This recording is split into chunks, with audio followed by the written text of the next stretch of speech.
세상에 떠도는 기묘한 괴담들. 첫 번째 이야기, 요코하마의 집에서 빙의되었던 소름 끼치는 실화괴담. 어릴 적 우리 집은 요코하마에 있었다.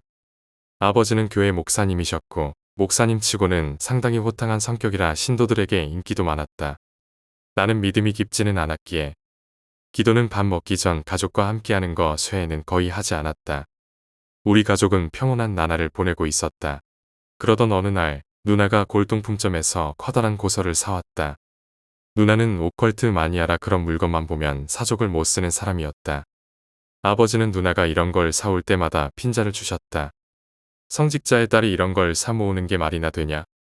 때로는 아버지가 이건 당장 돌려주거나 태워버려라 라고 하며 화를 내는 경우도 있었다. 이번에 누나가 사온 건 서양 오컬트 원서였고 영어를 잘하는 누나는 그걸 읽으려 했다. 그날 밤 누나는 나를 끌어들여 그 책에 적힌 악마를 부르는 주술에 참여하게 했다. 30분 정도 기다렸지만 아무 일도 일어나지 않았고 우리는 그냥 TV나 보기로 했다. 아버지가 집에 돌아왔을 때 그는 무슨 동물 냄새가 나는데 라며 누나 방으로 들어가 책을 발견했다. 아버지는 이건 정말 사람 피부로 만든 책이야. 너희가 이런 흑마술을 따라한 거야. 라며 누나에게 화를 내셨다. 그날 밤 아버지는 누나와 나를 교회로 데려가겠다고 하셨다. 그러나 새벽에 무언가 이상한 소리가 들리기 시작했다. 현관 초인종이 3번 울리고 부엌에서는 웃음소리가 들렸다. 아버지는 악마는 3이라는 숫자를 좋아한다. 라고 말씀하시더니 누나 방에서 갑자기 절규 소리가 났다.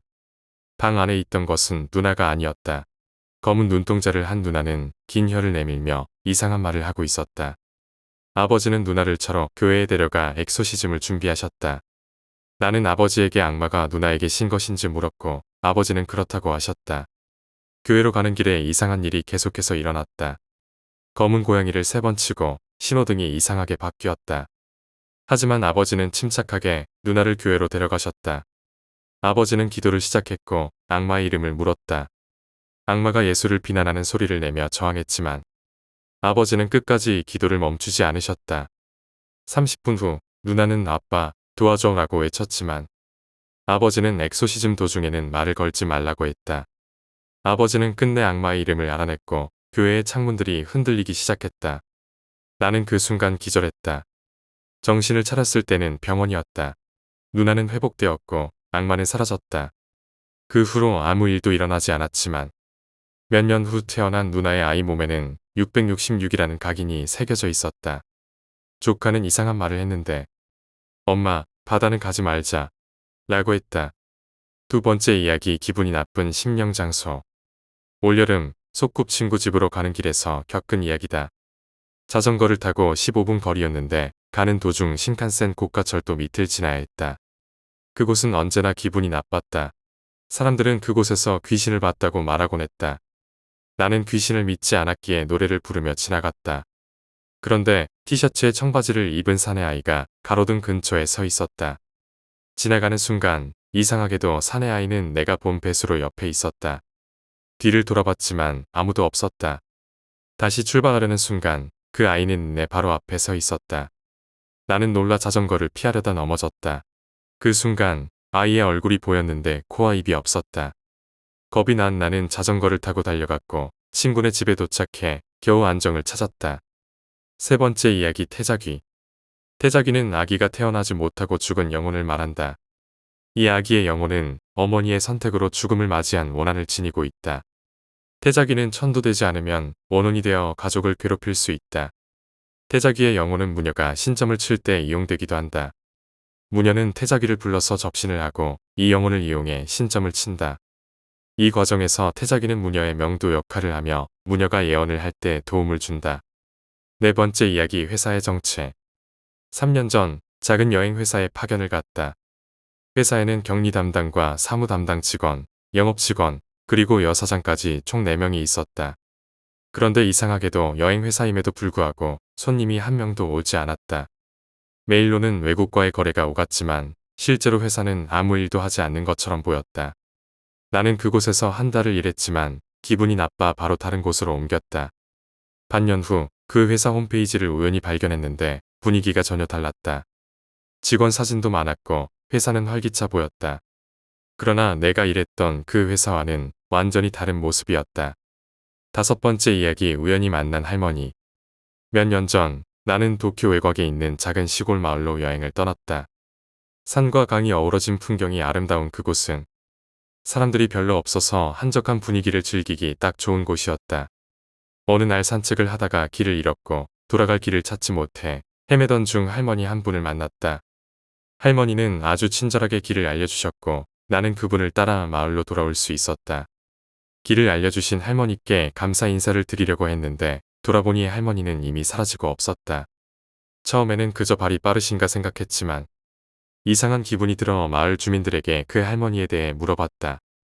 하지만 그 마을에서는 그런 할머니를 아는 사람이 아무도 없었다. 심지어 내가 묘사한 모습의 할머니는 수십 년 전에 돌아가셨다는 얘기를 들었다.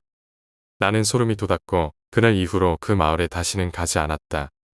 여섯 번째 이야기 병원에서의 이상한 경험. 나는 몇 달 전 병원에서 입원한 적이 있다. 입원한 병실은 꽤 넓었고 나 혼자 쓰는 방이었다.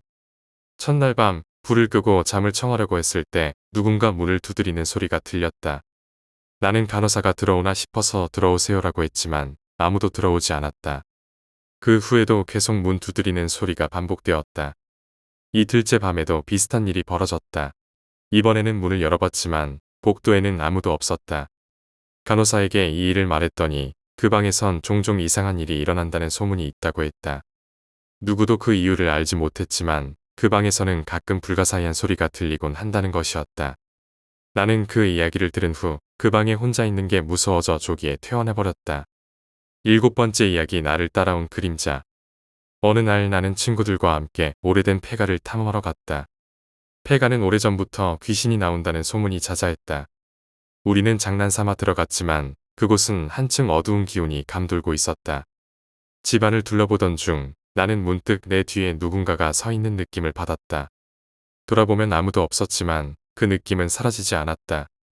탐험이 끝난 후 집에 돌아왔는데 이상하게도 그 느낌은 집에서도 계속되었다. 특히 밤에 불을 끄고 잠을 잘 때면 누군가 내 옆에 서 있는 것 같은 기분이 들었다. 심지어 꿈속에서도 그 그림자가 나를 쫓아다녔다. 며칠 후 나는 그 폐가 근처에 있는 절을 찾아가 기도를 드렸고 그 후로는 더 이상 그림자의 느낌을 받지 않았다. 하지만 그 사건 이후로는 귀신 나오는 곳에는 절대 가지 않기로 결심했다. 여덟 번째 이야기 엘리베이터에서의 공포. 몇 년 전 나는 한 빌딩에서 일하고 있었다. 그 빌딩에는 오래된 엘리베이터가 하나 있었는데 그 엘리베이터는 종종 혼자서 움직이곤 했다. 처음에는 기계 고장인 줄 알았지만 시간이 지나면서 뭔가 이상하다는 걸 느꼈다.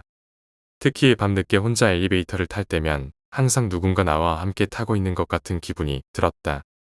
어느 날 밤 야근을 하고 엘리베이터를 탔는데 갑자기 문이 닫히더니 1층이 아닌 지하로 내려갔다. 나는 그곳에서 엘리베이터 문이 열리자마자 곧바로 뛰쳐나왔다. 그 후 나는 그 엘리베이터를 다시는 타지 않았다. 아홉 번째 이야기 누군가가 날 지켜보고 있었다. 어느 날 나는 친구들과 캠핑을 갔다.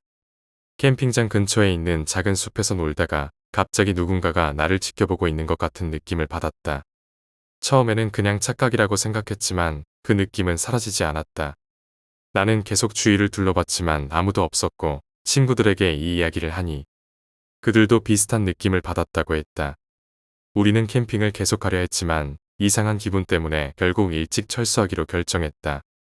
그리고 캠핑장을 떠날 때 나는 뒤를 돌아보지 않기로 했다. 그날 밤 이후로 우리는 다시는 그 캠핑장에 가지 않았다. 열 번째 이야기 밤길의 수수께끼. 나는 고등학교 시절 매일 학교에서 집으로 돌아오는 길이 꽤 멀었다. 지하철역에서 내려 집까지 걸어가는 길에는 좁은 골목들이 이어져 있었고 인적이 드문 편이었다. 대개는 친구들과 함께 걸었지만 가끔씩 혼자 돌아가야 할 때도 있었다. 어느 가을 밤 나는 평소처럼 학교 일과를 마치고 지하철역에서 내려 집으로 향했다. 그날은 이상하게도 기분이 나쁘게 느껴졌다. 거리는 평소처럼 조용했고 가로등이 골목길을 간신히 밝혀주었지만 나는 뭔가 이상한 기운을 감지했다. 마치 누군가 나를 따라오고 있는 듯한 느낌이었다. 처음에는 그냥 신경 쓰지 않으려 했지만 내 뒤에서 들리는 가벼운 발소리가 점점 내 신경을 자극하기 시작했다. 나는 뒤를 돌아봤다. 아무도 없었다. 하지만 그 발소리는 여전히 들려오고 있었다. 내가 걸을 때마다 따라오는 그 발소리. 그리고 내가 멈출 때 함께 멈추는 그 소리는 결코 착각이 아니었다. 다소 불안해진 나는 걸음을 재촉했다. 집까지 가는 지름길은 있지만 그 길은 더욱 어둡고 외진 곳이었다. 보통 그런 곳을 피하곤 했지만 그날은 어쩐지 그 길로 가면 오히려 안전할 것 같다는 생각이 들었다. 나는 그 골목길로 빠져나갔다. 골목길은 예상대로 어두웠고 불빛 하나 없이 무척 음산했다. 낮은 담벼락들이 양옆으로 늘어서 있었고 누군가 살고 있는 집들임에도 불구하고 창문에 불빛은 없었다. 그 골목을 걸을 때마다 마치 그곳이 완전히 다른 세상인 것 같은 기분이 들곤 했다. 몇 분 정도 걷다가 문득 뒤를 돌아봤다. 역시 아무도 없었다. 발소리도 더 이상 들리지 않았다. 잠시 안도의 한숨을 내쉬며 발걸음을 옮기려는 순간 뭔가 낯선 감각이 느껴졌다. 골목의 끝에 있는 가로등 아래 희미하게 빛나는 무언가가 서 있었다. 처음에는 그저 나뭇가지나 벤치 같은 물체로 보였다. 하지만 가까이 다가갈수록 그것이 사람의 형상이라는 것을 깨달았다. 검은 옷을 입고 있는 남자였다. 그는 가로등 아래에서 나를 똑바로 바라보고 있었다. 그 순간 나는 심장이 멎는 듯한 공포를 느꼈다.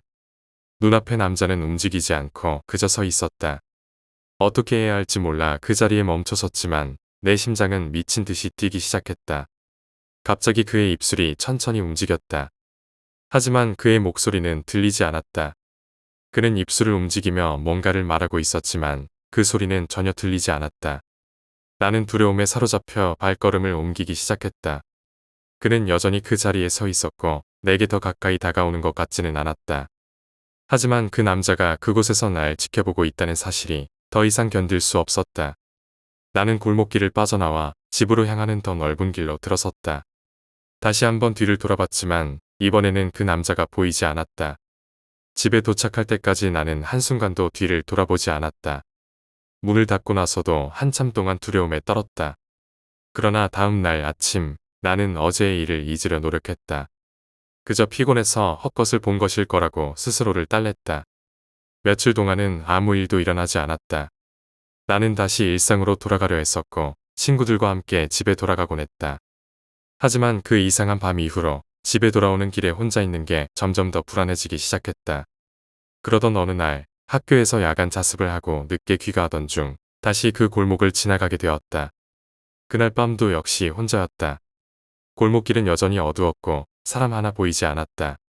나는 최대한 빨리 그 길을 지나가고 싶었지만 무언가 나를 계속 그곳에 머물게 했다. 그때 갑자기 내 뒤에서 다시 발소리가 들리기 시작했다. 이전처럼 똑같이 내 발걸음에 맞춰 들려오는 그 소리. 나는 뒤를 돌아봤다.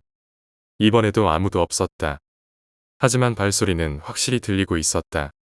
이상한 기분에 사로잡혀 나는 발걸음을 멈췄고 발소리도 함께 멈췄다. 다시 걸으면 그 소리도 따라오고 내가 멈추면 함께 멈추는 그 기이한 현상은 여전했다. 더 이상 참을 수 없던 나는 골목길을 벗어나려고 했다. 그 순간 골목의 어두운 모퉁이에서 뭔가가 움직였다. 어둠 속에서 검은 형체가 천천히 모습을 드러냈다. 그때서야 나는 그것이 그때 봤던 남자라는 것을 알아차렸다. 그 남자는 여전히 나를 향해 서 있었다. 마치 내가 그를 알아보기를 기다리고 있었던 것처럼. 그는 천천히 걸음을 옮기기 시작했다. 마치 내게 다가오려는 듯한 움직임이었다. 나는 순간 얼어붙었다. 도망쳐야겠다는 생각은 했지만 몸이 말을 듣지 않았다. 그 남자가 점점 가까워지자 그의 얼굴이 서서히 가로등 불빛 아래 드러났다. 그의 얼굴은 마치 검은 그림자에 가려진 듯 제대로 보이지 않았다. 그러나 눈빛만은 분명히 나를 보고 있었다. 그 순간 나는 있는 힘을 다해 뛰기 시작했다. 뒷걸음을 치며 골목을 빠져나오려 했지만 발은 바닥에 묶인 듯 움직이지 않았다. 남자는 점점 가까워졌고 나는 더 이상 견딜 수 없는 공포에 휩싸였다. 도와줘.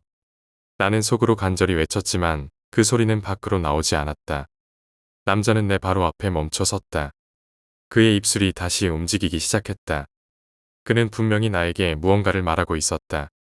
하지만 여전히 그 목소리는 들리지 않았다. 갑자기 그는 내 손을 잡았다. 차가운 손길에 나는 숨이 막히는 듯한 공포를 느꼈다. 그 손은 얼음처럼 차가웠고 마치 생명이 없는 것처럼 느껴졌다. 그의 손에 끌려가듯 나는 천천히 그를 따라갔다. 하지만 그때 어디선가 누군가가 나를 불렀다. 거기서 뭐해? 나는 그 소리에 정신을 차렸다. 주변을 둘러보니 골목 입구에 한 남자가 서 있었다. 그는 골목 안쪽을 바라보고 있었고 나와 눈이 마주쳤다. 그 순간 내 앞에 있던 그 남자는 흔적도 없이 사라졌다. 나는 공포에 질려 그대로 골목을 빠져나와 그 남자에게 달려갔다.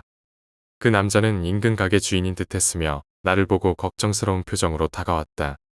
괜찮아요? 여긴 밤에 혼자 다니면 위험해요. 나는 아무 말도 하지 못한 채 고개를 끄덕였다. 집에 돌아오는 길, 나는 더 이상 그 발소리도 그 남자의 모습도 볼 수 없었다. 그날 이후 나는 그 골목을 다시는 지나가지 않았다. 하지만 여전히 밤이 깊어지면 어딘가에서 누군가가 나를 지켜보고 있는 것 같은 기분이 들곤 했다. 11번째 이야기 잃어버린 길에서 마주한 존재. 나는 어릴 적부터 시골에 있는 외할머니 댁을 자주 방문했다. 외할머니 댁은 깊은 산속에 자리 잡고 있었고 그곳은 주변이 온통 나무로 둘러싸인 작은 마을이었다. 외할머니는 집 주변에 밭을 가꾸며 소박한 삶을 살고 계셨다. 도시에서 자란 나는 외할머니 댁에 가는 것이 언제나 신기하고 즐거운 일상이었다. 특히 숲속에서 뛰어노는 것을 좋아했던 나는 방학마다 그곳을 방문해 할머니와 시간을 보냈다. 그런데 어느 여름방학, 나는 평생 잊지 못할 일을 겪게 되었다. 그날은 특별히 더운 여름날이었다. 햇빛은 쨍쨍 내리쬐었고 나무 그늘 아래에 있어도 더위가 가시지 않았다. 나는 할머니 댁 뒷산으로 나들이를 나갔다. 평소처럼 혼자 숲길을 걸으면서 새소리와 바람 소리를 들으며 자연의 평화를 만끽하고 있었다. 그런데 그날은 뭔가 다르게 느껴졌다. 숲속 깊은 곳으로 갈수록 이상한 기운이 감돌기 시작했다. 평소에는 분명 나무들이 우거져 있어도 밝게 느껴졌던 숲이 그날따라 묘하게 어두워 보였다. 마치 나무 사이로 들어오는 햇빛이 점점 줄어드는 것 같았다. 하지만 나는 별 생각 없이 계속 걸었다. 숲속에는 오래된 작은 오솔길이 있었는데 그 길을 따라 깊이 들어가면 작은 계곡이 나왔다. 어릴 적부터 그곳에서 자주 놀았기 때문에 나는 그 길을 잘 알고 있었다. 그런데 이상하게도 그날은 그 오솔길이 전혀 익숙하지 않게 느껴졌다. 길이 조금 달라진 것 같았다. 내가 기억하는 그 오솔길이 아닌 어딘가 낯선 곳으로 이어져 있었다. 나는 갑자기 어디로 가는지 알 수 없는 길을 따라 걷고 있다는 불안감에 사로잡혔다. 몇 분 더 걸었을까 나는 점점 주변 풍경이 변하고 있다는 것을 깨달았다. 익숙하던 나무들은 사라지고 주변에는 내가 본 적 없는 나무들이 나타나기 시작했다. 이상하게도 그 나무들은 낮은 가지가 길게 뻗어 있어서 마치 사람들이 고개를 숙여 지나가도록 만든 것 같았다. 그 나무들이 만들어내는 어두운 그늘 속을 지나며 나는 갑작스러운 소름을 느꼈다. 숲의 깊은 어둠 속에서 나는 갑자기 발걸음을 멈췄다. 뒤에서 누군가가 나를 지켜보고 있는 듯한 강렬한 시선이 느껴졌기 때문이다. 나는 몸을 돌려 뒤를 쳐다봤지만 아무것도 보이지 않았다. 숲은 그저 조용했고 바람이 나뭇잎을 스치는 소리만이 들렸다. 하지만 그 시선은 여전히 느껴졌다. 심장이 빠르게 뛰기 시작했다. 나는 그 자리에서 얼어붙은 채 한동안 움직이지 못했다. 몇 분 정도 그렇게 있었을까 뒤에서 부스럭거리는 소리가 들렸다. 그 소리는 나뭇잎을 밟는 소리였고 분명히 누군가가 나를 향해 다가오는 소리였다. 나는 즉시 그 자리를 떠나기로 결심했다. 다시 오솔길을 따라 빠르게 걸었다. 하지만 이상하게도 걸으면 걸을수록 길이 점점 더 깊은 숲속으로 이어졌다. 익숙한 풍경은 점점 사라지고 어둡고 거대한 나무들만이 나를 둘러싸고 있었다. 마치 그 길은 나를 어디론가 끌어들이려는 듯했다. 나는 길을 잃었다는 사실을 깨달았다. 아무리 걷고 또 걸어도 끝이 보이지 않았다. 주위는 점점 더 어두워지고 공기는 무겁게 느껴졌다. 땀이 흐르고 있었지만 땀보다 더 끈적끈적한 불안감이 내 몸을 감쌌다. 그리고 그 순간 내가 지나온 길 끝에서 무언가가 나타났다. 멀리서 보기에 그것은 사람의 형체처럼 보였다. 나는 그저 지나가는 등산객이거나 마을 주민일 거라고 생각했다. 하지만 가까이 다가갈수록 그것이 사람과는 다른 느낌이라는 걸 알게 되었다. 그 존재는 나와 같은 방향으로 걸어오고 있었다. 하지만 그의 걸음걸이는 이상했다. 발걸음은 분명히 나에게 다가오고 있었지만 그 움직임이 마치 사람이 걷는 방식과 달랐다. 그는 바닥을 미끄러지듯 다가오고 있었고 몸이 일렁이며 흔들리고 있었다. 나는 점점 더 긴장했다. 뒤돌아 뛰어가고 싶었지만 몸이 말을 듣지 않았다.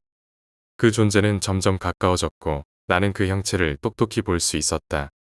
그는 얼굴이 없었다. 마치 검은 구멍이 얼굴 자리를 차지하고 있는 것 같았다. 그의 옷은 낡고 해진 검은 천으로 뒤덮여 있었고 그 검은 구멍 속에서 아무것도 보이지 않았다.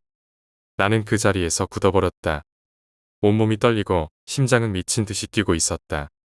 그 존재는 바로 내 앞까지 다가와 멈췄다. 그는 아무 말도 하지 않았다. 그저 나를 내려다보고 있을 뿐이었다. 그리고 그의 손이 천천히 내 쪽으로 향했다. 나는 눈을 질끈 감고 그 손이 내 몸에 닿기를 기다렸다. 하지만 그 순간 무언가가 내 어깨를 툭툭 치는 감각이 느껴졌다. 눈을 떴을 때 그 존재는 사라져 있었다. 그리고 나는 할머니가 부르는 소리를 들었다. 여기서 뭐하고 있니? 어서 돌아가자. 나는 뒤를 돌아보았다. 할머니가 나를 찾으러 숲속으로 들어오신 것이었다. 할머니는 걱정스러운 표정으로 나를 바라보고 계셨다. 나는 아직도 심장이 빠르게 뛰고 있었고 아무 말도 할 수 없었다. 길을 잃은 거니? 숲속에서 너무 멀리 나가면 안 돼. 어서 집으로 가자. 나는 얼떨결에 고개를 끄덕였고 할머니를 따라 숲속을 빠져나왔다. 할머니와 함께 걸으면서도 나는 계속해서 뒤를 돌아봤다. 하지만 그 존재는 더 이상 보이지 않았다. 집에 도착했을 때 나는 할머니에게 방금 겪은 일을 이야기했다. 할머니는 놀라지 않으셨고 차분한 목소리로 말씀하셨다. 그건 아마 이 산에 사는 홀령일 거다. 이곳에는 오래전부터 그런 존재들이 살고 있어. 사람들에게 해를 끼치진 않지만 길을 잃은 사람들을 데려가려 하지. 그래서 너도 길을 잃었던 거야. 홀령이 널 데려가려 했던 거지. 나는 소름이 돋았다. 할머니의 이야기가 너무나도 현실적으로 들렸기 때문이다. 나는 할머니의 말을 듣고 그날 있었던 일을 다시 떠올렸다. 그 존재가 나를 데려가려 했다는 생각에 온몸이 떨렸다. 할머니는 이어서 말씀하셨다. 이곳에서 길을 잃으면 절대 그 존재를 마주치지 말아야 해. 한 번 마주치면 다시는 그 길을 찾지 못하고 영원히 그들과 함께 있을 수밖에 없어. 나는 더 이상 아무 말도 할 수 없었다. 그저 침묵 속에서 할머니의 말을 듣고 있을 뿐이었다.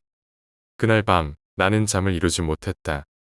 숲속에서 본 그 존재의 형상이 자꾸만 떠올랐다. 며칠 후 나는 방학을 마치고 도시로 돌아왔다. 하지만 그 사건 이후로 나는 더 이상 할머니 댁 뒷산을 가는 일이 없었다. 그 숲은 이제 더 이상 나에게 즐거운 놀이터가 아니었다. 대신 그곳은 나에게 영원히 기억 속에 남을 두려움의 장소로 남게 되었다. 시간이 흘러도 나는 그날의 일을 잊지 못했다.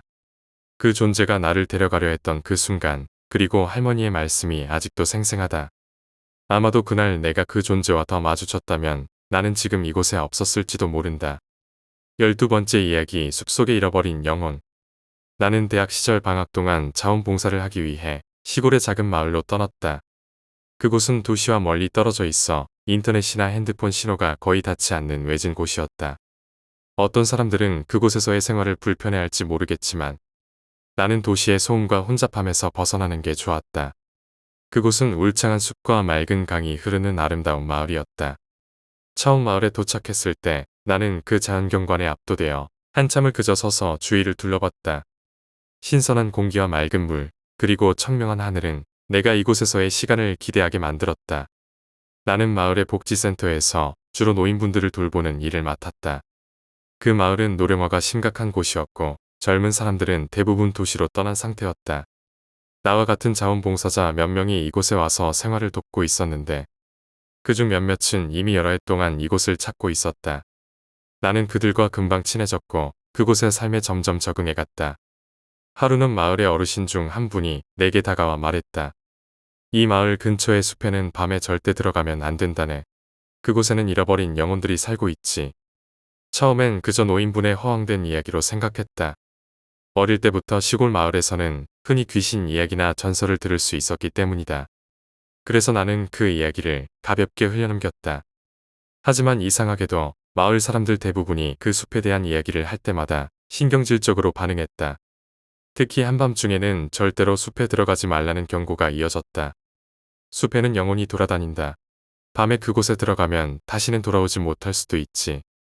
이런 말을 들을 때마다 나는 속으로 웃으며 설마 그런 일이 있을까? 라고 생각했다. 그러나 자원봉사자들 사이에서도 그 숲에 대한 소문은 꽤나 퍼져 있었다. 몇몇은 어릴 적 그 숲에서 이상한 경험을 했다고도 말했고, 일부는 밤에 사라진 사람들의 이야기를 하기도 했다. 나는 점점 호기심이 생겼다.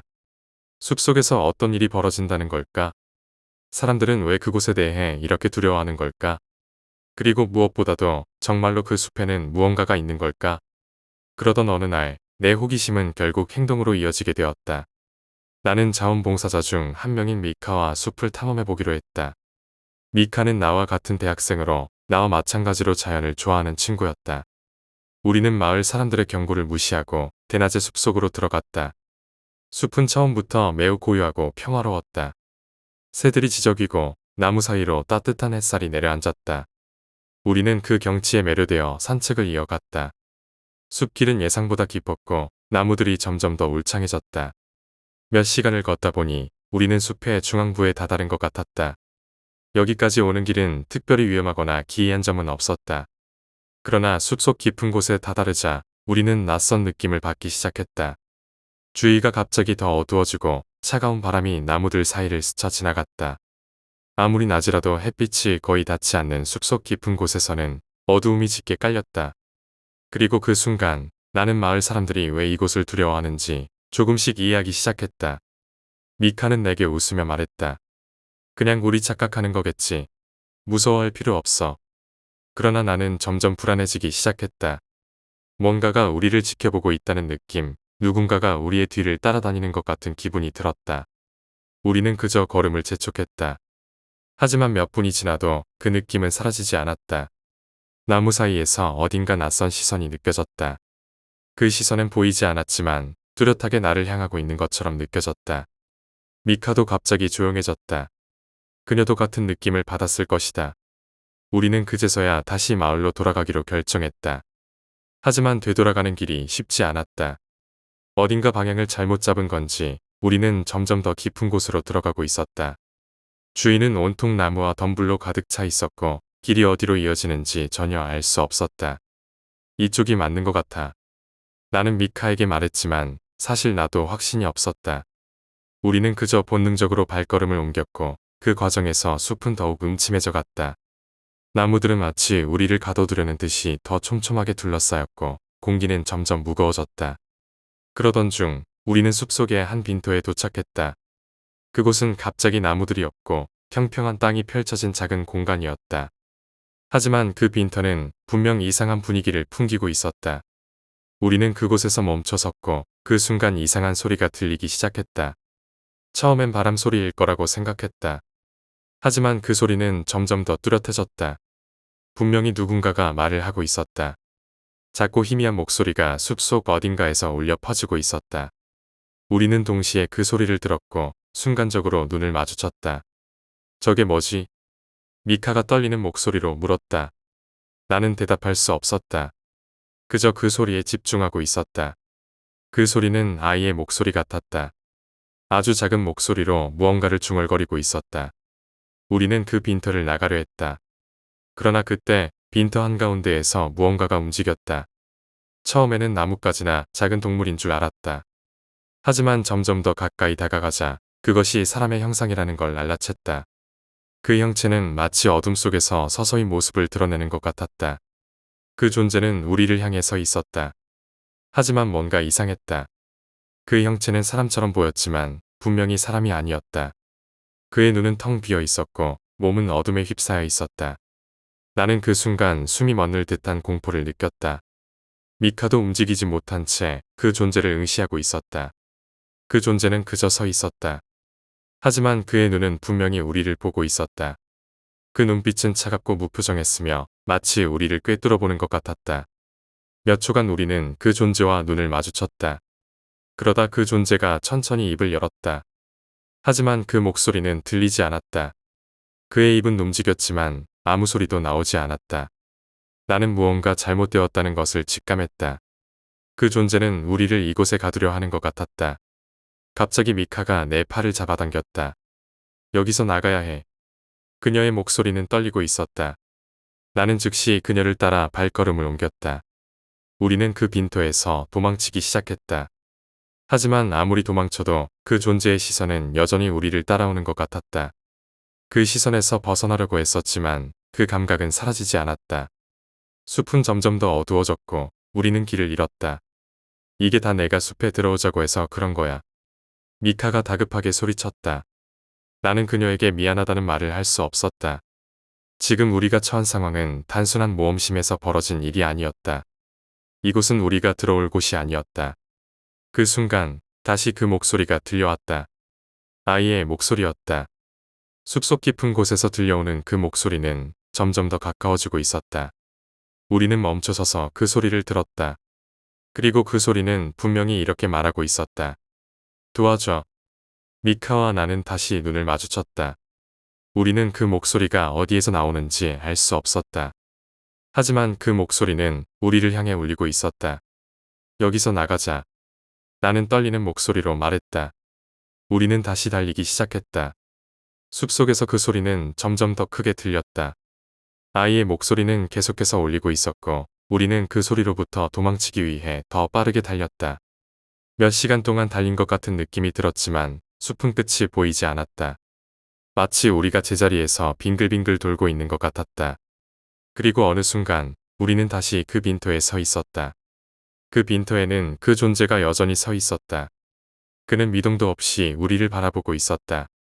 우리는 이제 더 이상 도망칠 곳이 없었다. 그 순간 나는 그 존재가 우리를 여기서 영원히 가두려 한다는 것을 깨달았다. 하지만 그때 어딘가에서 강한 빛이 비추기 시작했다. 그 빛은 숲을 가로질러 우리에게로 다가왔다. 그리고 그 빛 속에서 한 남자가 나타났다. 그는 마을의 한 어르신이었다. 여기서 뭐 하는 거야? 그 어르신은 다급한 목소리로 우리를 부르며 다가왔다. 그리고 그 순간 그 존재는 사라졌다. 빈터에는 더 이상 아무것도 남지 않았다. 우리는 어르신을 따라 숲을 빠져나왔다. 그분은 아무 말 없이 우리를 마을까지 데려다 주었다. 그리고 숲의 입구에서 멈춰 서서 말했다. 다시는 이곳에 들어오지 마라. 이 숲에는 잃어버린 영혼들이 살고 있다. 그 말은 마치 경고처럼 들렸다. 그리고 그 경고는 내 마음속에 깊이 새겨졌다.